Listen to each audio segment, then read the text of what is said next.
Hello guys, this is Manpreet. Welcome to Satyam education hub. आशा है आप सभी अच्छे होंगे। अगर आप हमारे चैनल पर पहली बार विजिट कर रहे हैं तो हमारे चैनल को सब्सक्राइब कर लेटेस्ट वीडियो नोटिफिकेशन के लिए बेल आइकन हिट कर दीजिएगा। साथ ही अगर आप हमारे इस वीडियो का PDF प्राप्त करना चाहते हैं तो आप हमारे टेलीग्राम चैनल को ज्वाइन कर सकते हैं।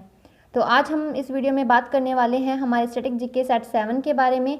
और हमने अपनी पिछली वीडियोज़ में स्टैटिक जीके के टोटल 6 सेट डिस्कस कर लिए हैं। तो अगर आपने उन वीडियोस को नहीं देखा है तो आप देख सकते हैं उसे। तो चलिए वीडियो स्टार्ट करते हैं। हमारा पहला क्वेश्चन है, धन विधेयक को पारित करने के लिए विशेष प्रावधानों का उल्लेख कौन से अनुच्छेद में किया गया है। देखिए यहाँ बात की जा रही है धन विधेयक के बारे में। तो पहले हम इसी की डिटेल लेते हैं कि यह क्या होता है। अनुच्छेद 110 के अंतर्गत धन विधेयक की परिभाषा दी गई है और इसके तहत यदि कोई विधेयक धन विधेयक तब तक समझा जाएगा जब उसमें केवल निम्न प्रकार के विषय प्रावधान होंगे। पहला है जैसे कि कर लगाना, कर को कम करना या उसे बढ़ाना, इनको नियमित करना, और इसमें किसी भी प्रकार का अगर चेंजेस करना है तो यह हमारे धन विधेयक के अंतर्गत आता है। साथ ही अगर हमें भारत सरकार की ओर से किसी भी प्रकार का ऋण लेना होता है तो उसका निर्धारण भी धन विधेयक के अंदर किया जाता है। भारत की जो संचित निधि है या फिर आकस्मिक निधि है, इसके अंदर या तो धन डालना है या उसमें से निकालना है, इसका जो निर्णय लिया जाता है वो भी धन विधेयक के अंदर ही लिया जाता है। साथ ही जो भारत की संचित निधि है और जो सार्वजनिक लेखे हैं उनमें भी धन जमा कराने का और उन लेखों की जांच पड़ताल करने के बारे में भी धन विधेयक में ही बातें की जाती हैं। तो देखिए यहाँ बात की जा रही है धन विधेयक को पारित करने के प्रावधानों से संबंधित। तो जो धन विधेयक के पारित करने की बात है वो संविधान के अनुच्छेद 109 के तहत की गई है। अगर हम बात करें कि धन विधेयक का उल्लेख कौन से अनुच्छेद के अंतर्गत किया गया है तो वो किया गया है अनुच्छेद 110 के तहत। अनुच्छेद 117 में जो वित्त विधेयक है उसको पारित करने की प्रक्रिया के बारे में बताया गया है। अगर बात करें अनुच्छेद 108 की तो देखिए जब संसद के दोनों सदनों में किसी न किसी बात पर मतभेद हो जाता है तो राष्ट्रपति अनुच्छेद 108 के तहत दोनों सदनों की संयुक्त बैठक को बुलाता है और इस बैठक की जो अध्यक्षता करता है वो करता है लोकसभा स्पीकर। तो देखिए यहाँ जो बात की गई है धन विधेयक को पारित करने की, तो इसके लिए जो विशेष प्रावधान किया गया है वो अनुच्छेद 109 के तहत किया गया है। तो यहाँ राइट आंसर है ऑप्शन सी। नेक्स्ट, वॉलीबॉल खेल में कितने खिलाड़ी होते हैं। अगर आपसे किसी भी खेल में खिलाड़ियों की संख्या पूछी जाए तो वो हमेशा ही हमें एक पक्ष के बारे में बताना होता है कि एक टीम में कितने खिलाड़ी होते हैं। अगर बात करें हम वॉलीबॉल के खिलाड़ियों की तो उसमें एक टीम में होते हैं कुल 6 खिलाड़ी। अगर बात करें 7 खिलाड़ियों के बारे में तो देखिए जो कबड्डी खेल होता है साथ ही जो वाटर पोलो होता है उसमें 7 खिलाड़ी होते हैं। और जो बेसबॉल गेम है जो कि अमेरिका का राष्ट्रीय खेल भी है उसमें होते हैं 9 खिलाड़ी। और जो 11 खिलाड़ी होते हैं वो होते हैं हॉकी और फुटबॉल में। तो यहाँ बात की जा रही है वॉलीबॉल की, तो हमारा राइट आंसर है ऑप्शन डी 6 खिलाड़ी। नेक्स्ट क्वेश्चन, एंथ्रिक्स की स्थापना कब की गई थी। यहाँ बात की जा रही है एंथ्रिक्स की, तो पहले हम इसके बारे में थोड़ी डिस्कस कर लेते हैं। जो अंतरिक्ष है यह इसरो की एक वाणिज्यिक संस्था कहलाती है। देखिए इसको एक 2008 में लघु कंपनी का दर्जा दिया गया था और जो इसका मुख्यालय है ये है बेंगलुरु में। और अगर बात की जाए इसकी स्थापना की तो देखिए इसकी स्थापना की गई थी 1992 को। साथ ही 1992 में सेबी की स्थापना और NSE यानी कि नेशनल स्टॉक एक्सचेंज की स्थापना भी 1992 में ही की गई थी। अगर हम बात करें 1982 की तो 1982 में नाबार्ड की स्थापना की गई थी। और अगर बात करें 1969 की तो 15 अगस्त 1969 को इसरो की स्थापना भी की गई थी और जिसका मुख्यालय भी कहाँ है, बेंगलुरु में। और वर्तमान में जो इसके अध्यक्ष हैं वो हैं के सिवान। तो यह बात आपको ध्यान रखनी है कि जो अंतरिक्ष है यह इसरो की एक वाणिज्यिक संस्था है और इस बारे में क्वेश्चन भी पूछा जा चुका है एग्जाम्स में। तो साथ ही ये बात ध्यान रखिएगा कि इसकी स्थापना की गई थी 1992 को। तो राइट आंसर है ऑप्शन सी। नेक्स्ट, कड़कनाथ मुर्गा निम्न में से कौन से राज्य का उत्पाद है जिसे हाल ही में भौगोलिक संकेत दिया गया है। यहाँ बात की जा रही है GI टैग के बारे में। तो देखिए जो GI टैग है कड़कनाथ मुर्गा, ये जो उत्पाद है ये है मध्य प्रदेश का, तो इसको ही दिया गया है हाल ही में GI टैग। अगर हम बात करें छत्तीसगढ़ में जीआई टैग के बारे में, तो देखिए जो वर्तमान में जीरा फुल चावल काफ़ी फेमस रहा था, तो वह छत्तीसगढ़ का उत्पाद है जिसे जीआई टैग दिया गया है। और जो चुनार बलुआ पत्थर है वो यूपी का उत्पाद है जिसे जीआई टैग 2019 में दिया गया है। साथ ही असम के बोकापुल चावल को भी जीआई टैग दिया गया है। और यहाँ जो कड़कनाथ मुर्गा के बारे में बात की गई है तो ये मध्य प्रदेश का उत्पाद है। यह राइट आंसर है option D, Madhya Pradesh. Next,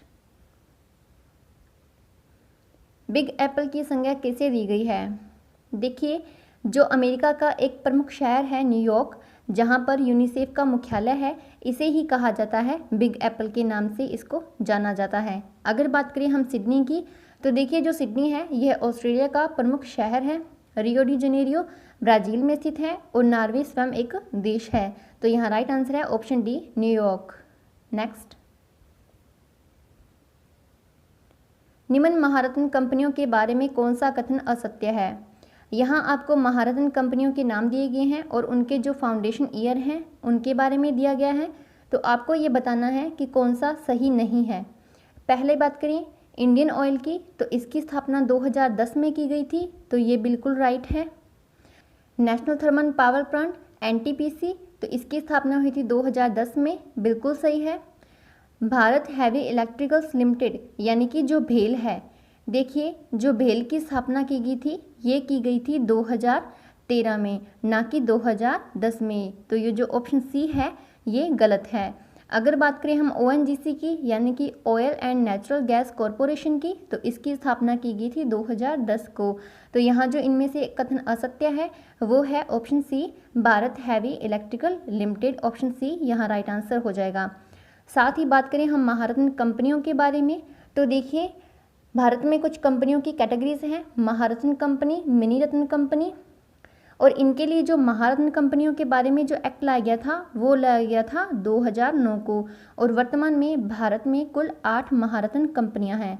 तो यहाँ राइट आंसर है ऑप्शन सी, भील, भारत हैवी इलेक्ट्रिकल लिमिटेड। इसकी स्थापना 2013 को।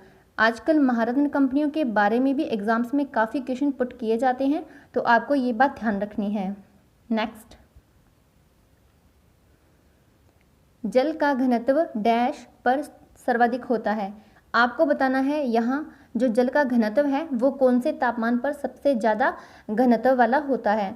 देखिए अगर हम बात करें इसके घनत्व और आयतन के बारे में, तो जो घनत्व होता है और आयतन होता है ये दोनों ही एक दूसरे के व्युत्क्रमानुपाती होते हैं, यानी कि रेसिप्रोकल होते हैं। अगर बात करें हम 0 डिग्री से लेकर 4 डिग्री तक इसके घनत्व के बारे में, तो देखिए इसमें होती है वृद्धि।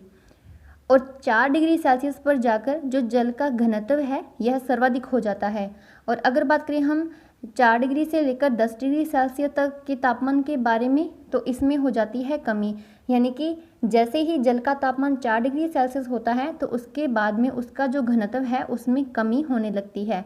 जल का जो आयतन है वो सबसे कम कौन सी डिग्री सेल्सियस पर होता है, तो वो भी हो जाएगा 4 डिग्री सेल्सियस पर। यहाँ राइट बी हो जाएगा हमारा answer. Next, gateway of India के वास्तुकार कौन है? यहाँ बात की जा रही है गेटवे ऑफ इंडिया के बारे में। तो देखिए हम पहले इसके बारे में देखते हैं। यह हमारे महाराष्ट्र के मुंबई में स्थित है और इसका जो निर्माण किया गया था वो 1911 में जॉर्ज पंचम और उनकी पत्नी जो मैरी थी उनके सम्मान में किया गया था। साथ ही अगर हम बात करें इसके वास्तुकार के बारे में, तो देखिए जो इसके वास्तुकार थे वो थे जॉर्ज विट्टे। अगर बात की जाए एडविन लुटियंस के बारे में, तो देखिए जो एडविन लुटियंस था इसने डिज़ाइन किया था जो हमारे राष्ट्रपति भवन है उसको इन्होंने डिज़ाइन किया था 1912 से लेकर 1931 के समय में। यहाँ पर Edwin Lutyens and Herbert Baker भी है। तो देखिए जो एडविन लुटियन और हर्बर्ट बेकर हैं इन्होंने जो डिज़ाइन किया था वो किया था संसद भवन को। साथ ही अगर हम बात करें फ्रैंक गैरी के बारे में, तो वर्तमान में जो अमरावती है जो कि आंध्र प्रदेश में स्थित है उसके डिज़ाइन के लिए एक अमेरिकन वास्तुकार हैं फ्रैंक गैरी, इनको उसकी जिम्मेदारी दी गई है। तो यहाँ बात की जा रही है गेटवे ऑफ इंडिया के बारे में, तो इसका डिज़ाइन किया था जॉर्ज विट्टे ने। तो यहाँ डी ऑप्शन हमारा राइट आंसर हो जाएगा। आप गेटवे ऑफ इंडिया को इंडिया गेट से कंफ्यूज मत करना। जो गेटवे ऑफ इंडिया है यह कहाँ स्थित है? मुंबई में। और जो इंडिया गेट है वो कहाँ स्थित है? दिल्ली में। तो यहाँ राइट आंसर हो जाएगा option D, George Witte. Next, Harappa सभ्यता की वाणिज्यिक राजधानी किसे कहा जाता है? वाणिज्यिक राजधानी यानी कि व्यापार वगैरह से संबंधित जो उनका मूल स्थान था वो कौन सा था? यहाँ बात की जा रही है हड़प्पा सभ्यता के बारे में, तो पहले हम इसके बारे में डिस्कस कर लेते हैं। देखिए, जो हड़प्पा सभ्यता है ये मूल रूप से जो पाकिस्तान में हड़प्पा और मोहनजोदाड़ो जो दो शहर हैं वहाँ पर इनकी सभ्यता की शुरुआत हुई थी। अगर हम बात करें इसके समय के बारे में तो देखिए, कार्बन डेटिंग के द्वारा इनका जो कार्यकाल निर्धारित किया गया है वो किया गया है 2350 ईसा पूर्व से लेकर 1750 ईसा पूर्व का। और इसके बारे में जो प्रथम जानकारी दी थी वो दी थी 1826 में चार्ल्स मैशन ने। साथ ही इस सभ्यता को 2-3 नामों से पुकारा जाता है, एक है हड़प्पा सभ्यता, एक है सिंधु सभ्यता, एक है हड़प्पा संस्कृति और साथ ही एक है मेलुहा सभ्यता। तो हम इन्हीं के बारे में जानते हैं कि इनका ये जो नाम है अलग अलग ये किन किन व्यक्तियों ने दिए थे। तो देखिए, इसे सिंधु सभ्यता के नाम से पुकारा था जॉन मार्शल ने, और इसे हड़प्पा सभ्यता नाम दिया था मार्टिमर व्हीलर ने, और हड़प्पा संस्कृति इसको कहा था अर्नेस्ट मैके ने। अगर हम बात करें इसके लिए मेलुहा शब्द का प्रयोग किसने किया था, तो देखिए, जो मेलुहा शब्द है वो प्रयोग किया गया था जो मिस्र की सभ्यता वाले लोग थे मेसोपोटामिया के, उन्होंने इनको कहा था मेलुहा, क्योंकि जो उनकी भाषा में मेलुहा कहा जाता था वो कपास को कहा जाता था। इसी वजह से यहाँ पर जो उत्पादन होता था वो कपास का काफ़ी होता था, इसी कारण से उन्होंने इन्हें मेलुहा सभ्यता के नाम से कहा था। और यहाँ बात की जा रही है वाणिज्यिक राजधानी के बारे में, तो देखिए, जो हड़प्पा सभ्यता का प्रमुख जो पत्तन है लोथल, जो कि गुजरात के केवड़िया जिले में वर्तमान में स्थित है, उसे ही कहा जाता है हड़प्पा सभ्यता की वाणिज्यिक राजधानी। अगर बात करें हम यहाँ की विशेषताओं के बारे में, तो देखिए, यहाँ पर चावल के साक्ष्य मिले हैं, साथ ही युग्म शवाधान यानी कि इंसान और कुत्ते को एक साथ दफनाया गया है, इसके साक्ष्य भी यहीं से मिले हैं। साथ ही जो फ्रेंच कट की जो दाढ़ी है इसका संबंधित भी एक मूर्ति है जो कि लोथल से ही प्राप्त हुई है। तो ये वाले फैक्ट्स भी आपको ध्यान में रखने हैं। तो यहाँ राइट आंसर हो जाएगा ऑप्शन सी, लोथल। नेक्स्ट, निम्न में से कौन सा गलत सुमेलित है? यहाँ बात की जा रही है पर्यावरण से संबंधित जो अधिनियम लाए गए थे उनके बारे में। तो आपको बताना है कि जो ये एक्ट लाए गए थे या जो भी प्रोजेक्ट लाए गए थे वो उनके समय के साथ सही सुमेलित है अथवा नहीं। पहले की बात करते हैं, जो वायु प्रदूषण बचाव और नियंत्रण अधिनियम था इसको 1981 में लाया गया था, ये बिल्कुल सही है। पर्यावरण संरक्षण अधिनियम 1986 को लाया गया था, बिल्कुल सही है। साथ ही आपको एक बात और ध्यान रखनी है कि जो भारतीय संविधान के नीति निर्देशक तत्व हैं उनमें जो अनुच्छेद 48 नंबर है उसके अंतर्गत जो 48 क भाग है उसमें पर्यावरण संरक्षण के बारे में उल्लेख किया गया है। साथ ही जो प्रोजेक्ट एलिफेंटा था उसको लाया गया था 1992 में। एक बात और याद रखिएगा इसी ही प्रकार के प्रोजेक्ट के बारे में कि 1973 को लाया गया था टाइगर प्रोजेक्ट। अगर बात करें हम राष्ट्रीय हरित न्यायाधिकरण के बारे में, तो देखिए, ये जो न्यायाधिकरण लाया गया था ये लाया गया था 2010 को, ना कि 2009 को। तो यहाँ राइट आंसर है ऑप्शन डी। नेक्स्ट, निम्न में से कौन सा भारत के 8 जो आधारभूत उद्योग हैं उनमें शामिल नहीं है? देखिए, भारत में उद्योगों के बारे में एक आधारभूत उद्योगों की लिस्ट बनाई गई है और भारत के इनमें कुल 8 उद्योगों को शामिल किया गया है। हमें बात बतानी है यहाँ पर कि कौन सा इनमें से शामिल नहीं है। पहला बात करें तो हम इनके बारे में ही देख लेते हैं कि ये कौन कौन से हैं। पहला है तेल शोधन उत्पाद, प्राकृतिक गैस, सीमेंट, उर्वरक, कोयला, कच्चा तेल, विद्युत और इस्पात। ये जो उद्योग हैं इनको शामिल किया गया है भारत के 8 आधारभूत उद्योगों की लिस्ट में। तो यहाँ देख लेते हैं, पहला है तेल शोधन उत्पाद, बिल्कुल सही है, इसे शामिल किया गया है। विद्युत को भी और इस्पात को भी। लेकिन जो पर्यटन है इसे किसी भी प्रकार का उद्योग भारत में नहीं माना गया है। लेकिन अगर हम बात करें राजस्थान के संबंध में, तो देखिए राजस्थान में पर्यटन को एक उद्योग के रूप में शामिल किया गया है। यहाँ बात की जा रही है भारत के आधारभूत उद्योगों के बारे में। तो यहाँ राइट आंसर हो जाएगा ऑप्शन डी, पर्यटन। नेक्स्ट क्वेश्चन, भारत का सबसे पहला इंजीनियरिंग शैक्षणिक संस्थान कौन सा है? यानी कि यहाँ पर बात की जा रही है आईआईटी के बारे में, यानी कि इंडियन इंस्टीट्यूट ऑफ टेक्नोलॉजी। यहाँ देखिए जो भारत का सबसे पहला इंजीनियरिंग शैक्षणिक संस्थान था, हम उसके बारे में थोड़ा डिटेल लेते हैं कि जो Indian institute of technology Roorkee है, ये सबसे पुराना यहाँ का इंजीनियरिंग शैक्षणिक संस्थान है, यानी कि आईआईटी है।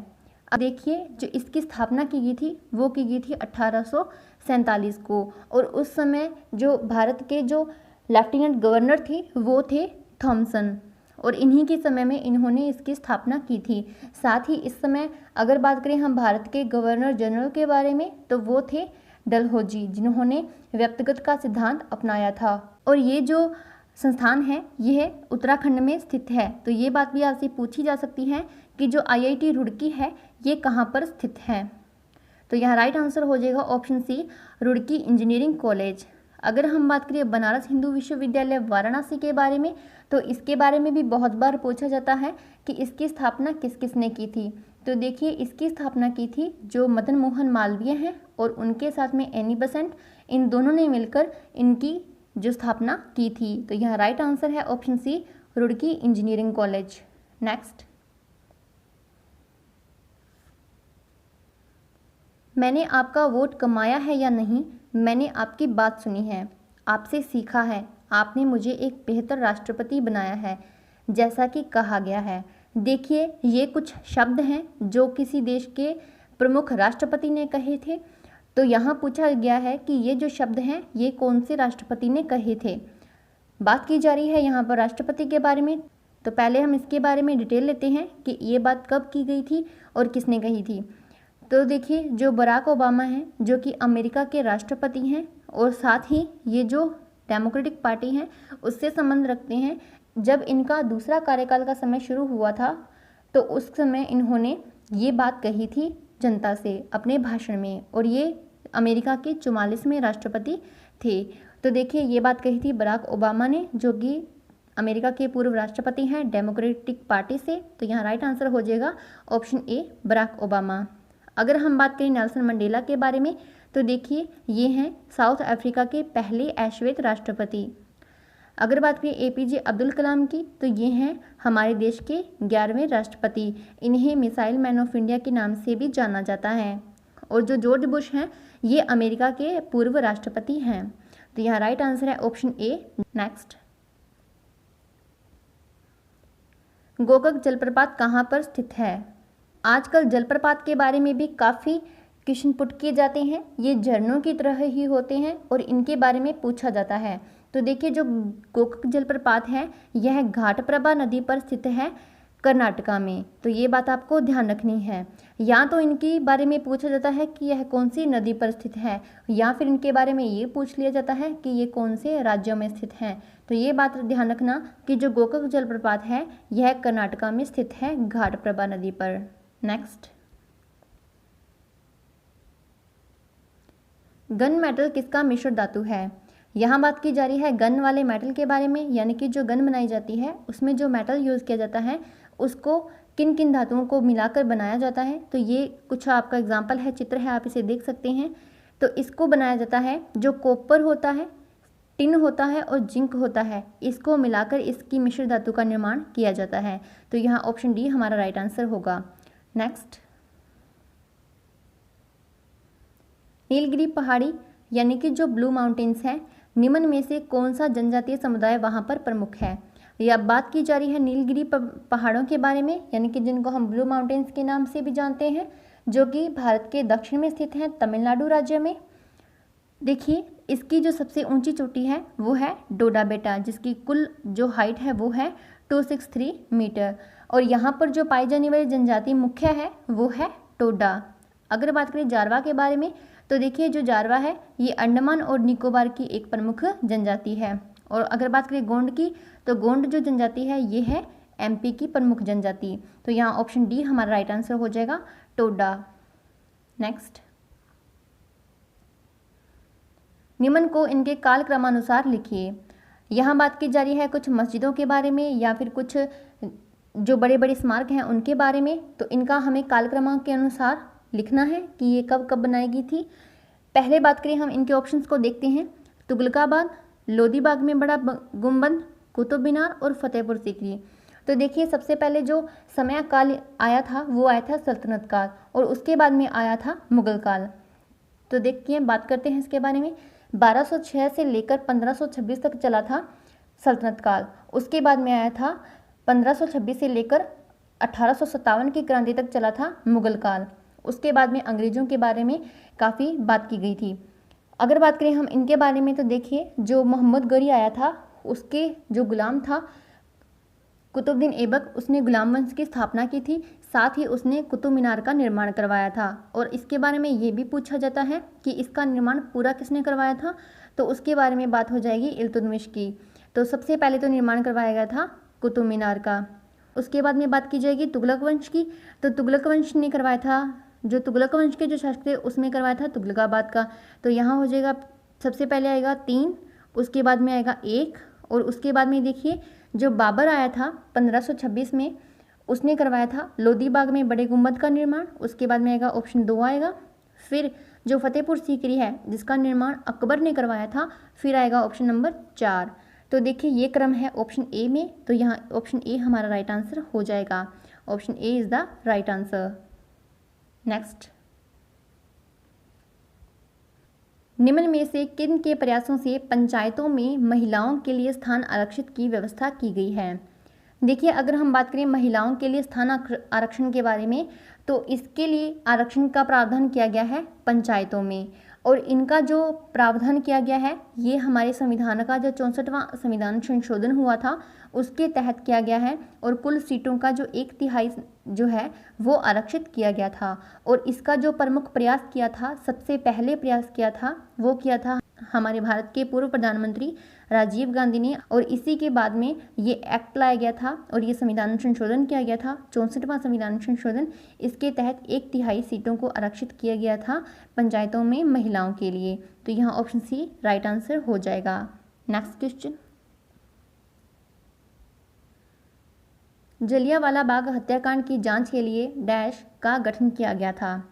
आपके पास ऑप्शन है बटलर समिति, सैडलर समिति, थॉमस रैले आयोग और मदन मोहन मालवीय समिति। पहले हम जलियांवाला बाग हत्याकांड के बारे में बात करते हैं। तो देखिए ये जो हत्याकांड हुआ था 13 अप्रैल 1919 को वैशाखी के पर्व के दिन किया गया था।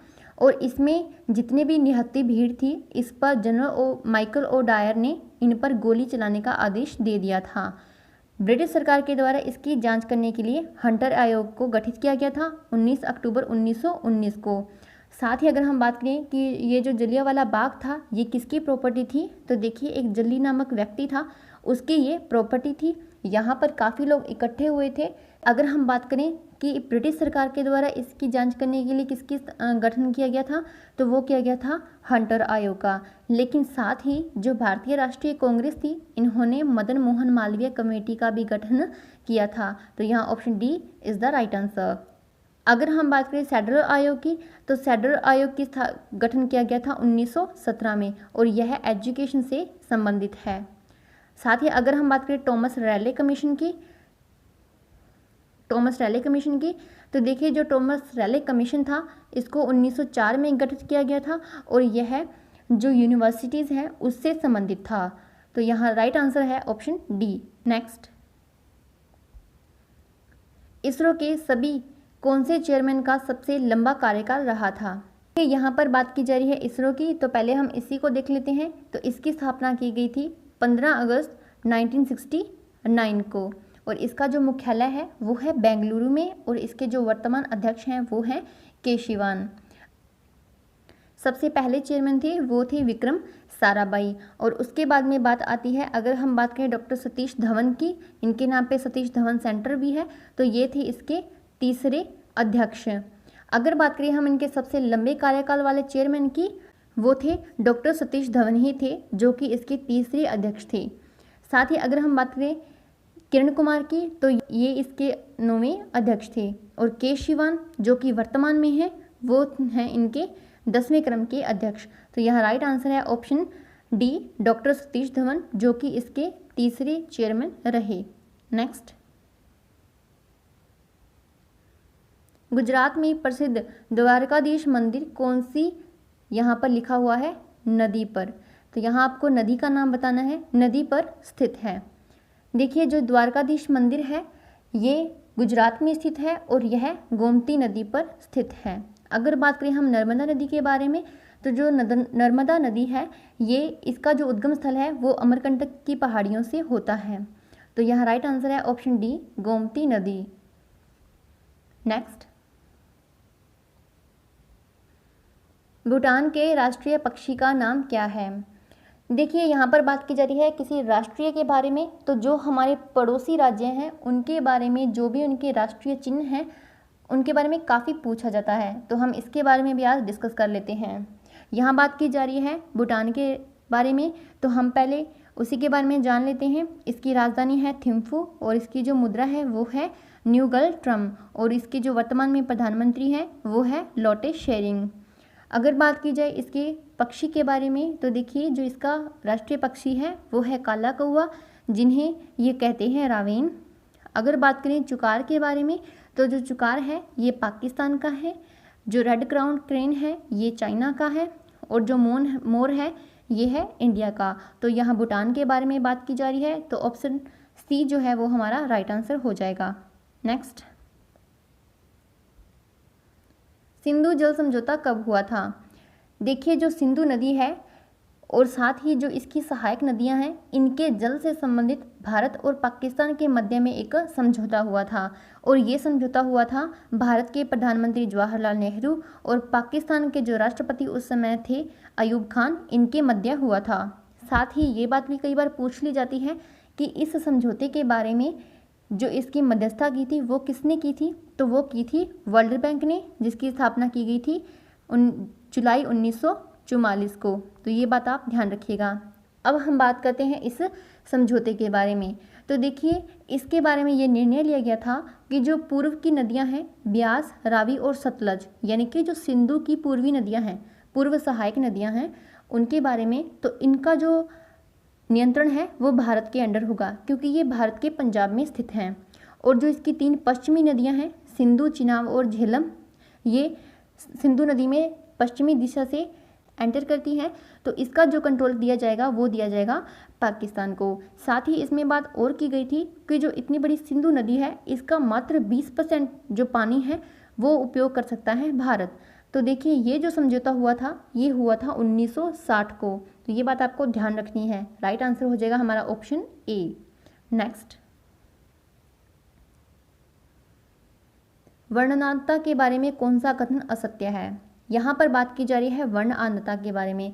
तो देखिए जो वर्णनांतता है इसको हम कलर ब्लाइंडनेस के नाम से भी जानते हैं, और ये जो रोग है ये एक प्रकार का आनुवंशिक रोग है, बिल्कुल सही है। इसकी खोज डाल्टन ने की थी 1911 में, ये कथन बिल्कुल गलत है। और इसे विल्सन रोग के नाम से भी जाना जाता है, ये बिल्कुल गलत है। और इसके कारण हम लाल और जो नीला रंग है इसमें हम भेद नहीं कर पाते हैं। तो देखिए यहाँ ऑप्शन हमारे राइट आंसर हैं 1 और 4, लेकिन जो गलत कथन है वो है 2 और 3। ये क्यों गलत है, क्योंकि मैं आपको बता दूं कि जो इसकी खोज की थी वो डाल्टन ने नहीं की थी, बल्कि वो की थी विल्सन ने। इन्होंने इसकी खोज की थी, लेकिन इस रोग को नाम जाना जाता है डाल्टन रोग के नाम से। यहाँ इन दोनों ऑप्शंस को घुमाया गया है, तो ये दोनों ही हमारे कथन असत्य हैं। तो यहाँ असत्य के बारे में पूछा गया है, तो ऑप्शन 2 और 3 गलत हैं, ऑप्शन सी हमारा राइट आंसर हो जाएगा। नेक्स्ट, प्रथम पिछड़ा वर्ग आयोग का गठन कब किया गया था और इसकी अध्यक्षता किसने की थी। यहाँ बात की जा रही है प्रथम पिछड़ा वर्ग आयोग के बारे में। तो हम पहले इसी के बारे में जानते हैं कि जो पिछड़ा वर्ग है इसके बारे में हमारे भारतीय संविधान में कौन कौन से प्रावधान किए गए हैं। देखिए जो संविधान है भारत का, इसमें पिछड़ा वर्ग के बारे में कोई स्पष्ट परिभाषा नहीं दी गई कि पिछड़ा वर्ग में कौन कौन से लोगों को शामिल किया जाएगा।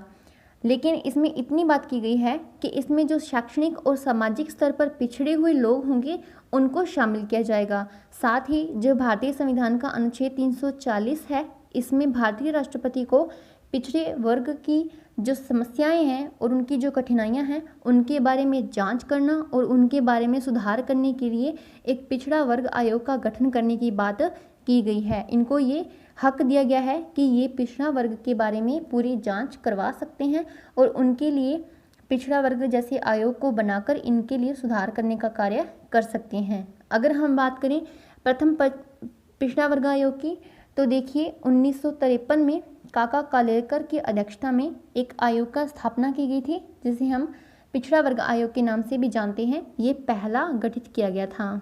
साथ ही इसके बाद में दूसरा पिछड़ा वर्ग आयोग भी गठित किया गया था और इसे किया गया था 1978 को बिंदेश्वरी पाठक मंडल यानी कि बीपी मंडल की अध्यक्षता में किया गया था। साथ ही अगर हम बात करें 1993 में, तो देखिए 1993 में राष्ट्रीय पिछड़ा वर्ग आयोग की स्थापना कर दी गई थी, यानी कि प्रारंभ में प्रथम पिछड़ा वर्ग आयोग और द्वितीय पिछड़ा वर्ग आयोग का गठन किया गया था, लेकिन 1993 में राष्ट्रीय पिछड़ा वर्ग आयोग का गठन कर दिया गया था। तो ये बात भी आप ध्यान रखिएगा, इसके बारे में एग्जाम्स में क्वेश्चन पूछा जाता है। तो यह राइट आंसर है ऑप्शन बी। नेक्स्ट, अंतर्राष्ट्रीय हॉकी महासंघ में शामिल होने वाला प्रथम भारतीय देश कौन सा है? यहाँ बात की जा रही है अंतर्राष्ट्रीय हॉकी महासंघ के बारे में। तो देखिए हम पहले इसके बारे में जानकारी लेते हैं। अंतर्राष्ट्रीय हॉकी महासंघ की स्थापना की गई थी 1924 में और वर्तमान में इसके अध्यक्ष हैं नरेंद्र बत्रा। इन्हें हाल ही में नियुक्त किया गया है। अगर हम बात करें इसमें कुल शामिल देशों के बारे में, तो वर्तमान में इनमें कुल शामिल देश हैं 127 और भारत इसमें शामिल हुआ था 1928 को।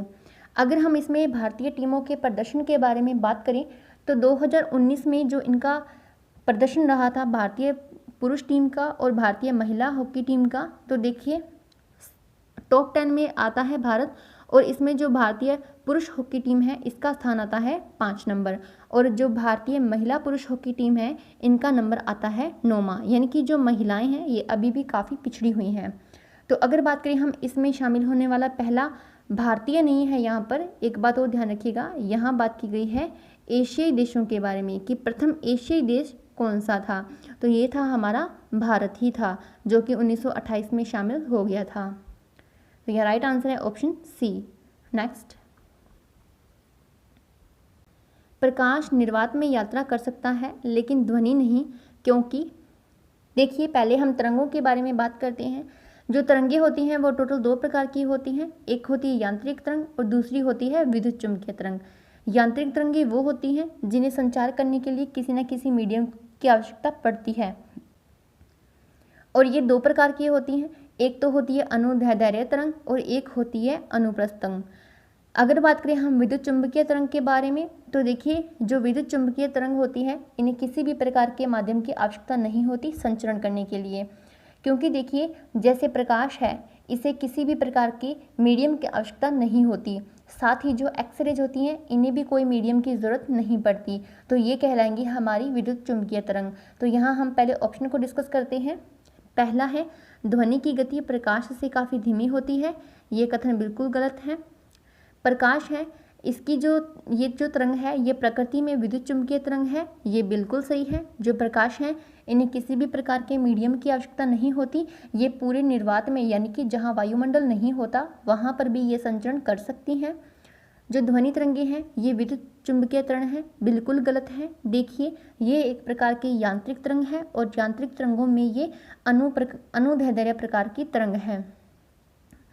साथ ही अगर हम बात करें प्रकाश की गति के बारे में, तो इसको अंग्रेजी के छोटे सी से दर्शाया जाता है और इसकी जो गति होती है वो निर्वात में सबसे ज़्यादा होती है और इसकी जो गति है वो है 3 × 10⁸ मीटर प्रति सेकंड। तो यहाँ राइट आंसर है ऑप्शन बी कि जो प्रकाश की तरंग है वो प्रकृति में विद्युत चुम्बकीय तरंग होती है।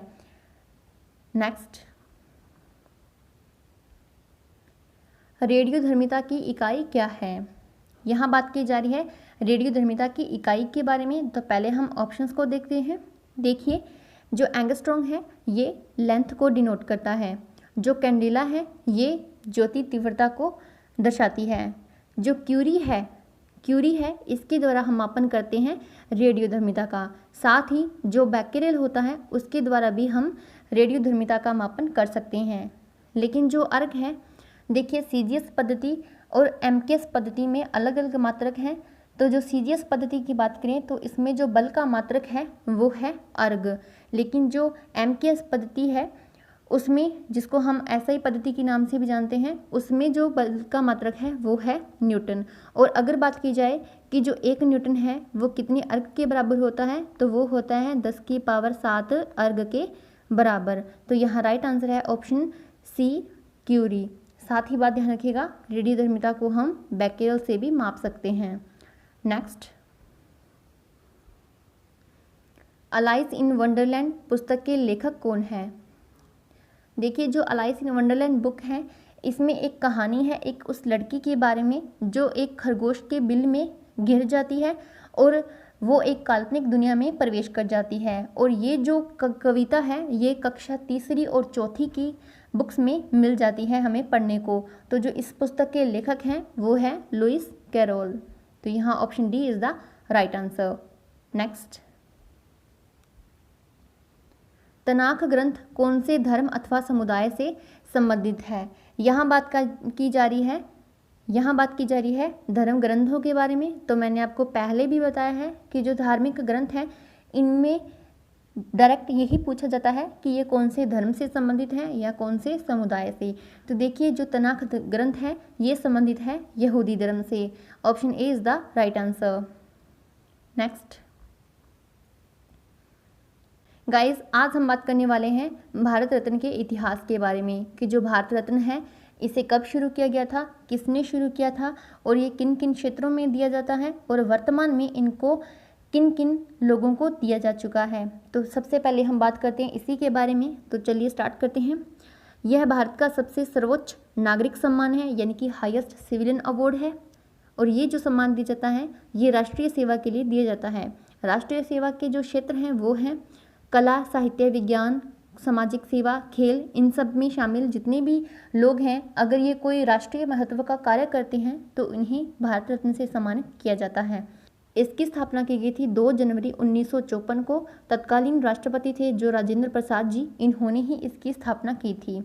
और साथ ही एक बात और ध्यान रखिएगा कि एक वर्ष में ज़्यादा से ज़्यादा ये 3 लोगों को ही दिया जा सकता है, इससे ज़्यादा लोगों को ये नहीं दिया जाता।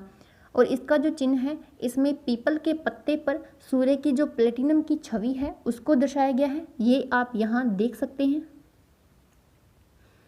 और एक बात और ध्यान रखिएगा कि अगले ही वर्ष यानी कि स्थापना के अगले ही वर्ष 1955 में इसे मरणोपरांत भी दिया जाने लगा है। अब हम बात करते हैं कि वर्तमान में जो फेमस लोग हैं, वर्तमान तक लोगों को किन किन लोगों को ये भारत रत्न अवार्ड से सम्मानित किया जा चुका है। तो सबसे पहले हम सर्वप्रथम के बारे में बात करते हैं। तो जो सर्वपल्ली राधाकृष्णन थे इनको दिया जा चुका था पहला भारत रत्न। इनके साथ ही सीवी रमन थे जिन्होंने रमन प्रभाव की खोज की थी। इन्हें 1930 में नोबेल अवार्ड से भी सम्मानित किया जा चुका है।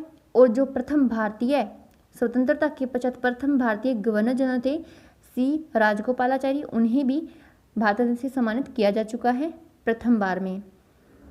अगर बात करें हम 1966 में, तो देखिए 1966 में पहली बार मरणोपरांत दिया गया था और ये अवार्ड दिया गया था उस वक्त लाल बहादुर शास्त्री को।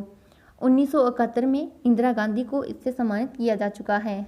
1987 में खान अब्दुल गफ्फार खान को इससे सम्मानित किया जा चुका है और ये पहले विदेशी व्यक्ति थे जिन्हें भारत रत्न से सम्मानित किया गया था।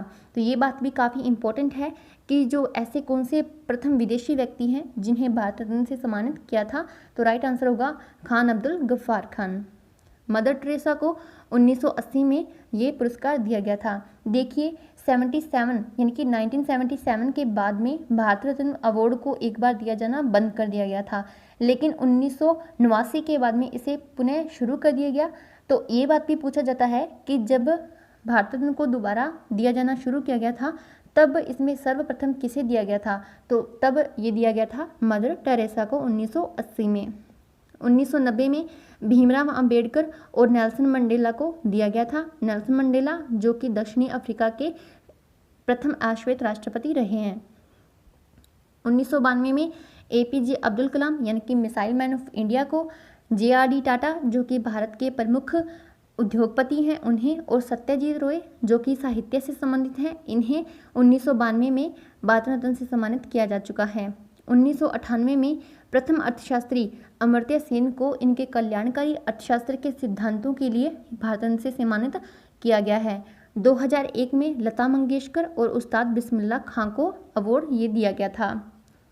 साथ ही 2014 में सचिन तेंदुलकर और CNR राव यानी कि चिंतामणि नागेश्वर राव को ये अवार्ड दिया गया है। एक बात और ध्यान रखिएगा कि आज तक वर्तमान में जो खेल के क्षेत्र में केवल और केवल सचिन तेंदुलकर को ये अवार्ड दिया गया है। साथ ही ये भारत रत्न अवार्ड प्राप्त करने वाले सबसे कम उम्र के व्यक्ति हैं।